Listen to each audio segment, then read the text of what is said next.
അഖിൽ എൻ.ആർ.ബിയുടെ ഭാര്യ ബസ് കണ്ടക്ടർക്കൊപ്പം ഒളിച്ചോടിയെന്ന ആരോപണം. സോഷ്യൽ മീഡിയയിൽ ചർച്ച. സോഷ്യൽ മീഡിയ താരം അഖിൽ എൻ.ആർ.ബിയുടെ ഭാര്യ മേഘ ബസ് കണ്ടക്ടർക്കൊപ്പം ഒളിച്ചോടിപ്പോയെന്ന തരത്തിലുള്ള ആരോപണങ്ങളാണ് ഇപ്പോൾ സോഷ്യൽ മീഡിയയിൽ വ്യാപകമായി പ്രചരിക്കുന്നത്. മേഘ മറ്റൊരാളുമായി പോയെന്ന തരത്തിലുള്ള നിരവധി പോസ്റ്റുകളും ചർച്ചകളും സോഷ്യൽ മീഡിയയിൽ പ്രത്യക്ഷപ്പെട്ടിട്ടുണ്ട്. ഇതിനു പിന്നാലെയാണ് ബസ് ഡ്രൈവറോടൊപ്പം ഒളിച്ചോടിയെന്ന ആരോപണവും ശക്തമായി പ്രചരിക്കാൻ തുടങ്ങിയത്. സംഭവവുമായി ബന്ധപ്പെട്ട് പോലീസ് സ്റ്റേഷനുമായി ബന്ധപ്പെട്ട ചില അവകാശവാദങ്ങളും സോഷ്യൽ മീഡിയയിൽ പ്രചരിക്കുന്നുണ്ട്. എന്നാൽ മേഘ ബസ് ഡ്രൈവറോടൊപ്പം പോയെന്ന കാര്യത്തിനോ സംഭവത്തിന്റെ മറ്റ് വിശദാംശങ്ങൾക്കോ ഔദ്യോഗിക സ്ഥിരീകരണം ഇതുവരെ ലഭ്യമായിട്ടില്ല. അഖിൽ എൻ.ആർ.ഡിയും മേഘയും 2024 നവംബർ 25 വിവാഹിതരായിരുന്നു.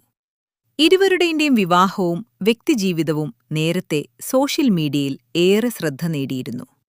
നിലവിൽ പ്രചരിക്കുന്ന ആരോപണങ്ങളിൽ ഏതാണ് യാഥാർത്ഥ്യമെന്ന് അഖിൽ എൻ.ആർ.ഡിയുടെയോ മേഘയുടെയോ ഔദ്യോഗിക പ്രതികരണം പുറത്തുവരുന്നതോടെ മാത്രമേ വ്യക്തത ലഭിക്കുകയുള്ളൂ.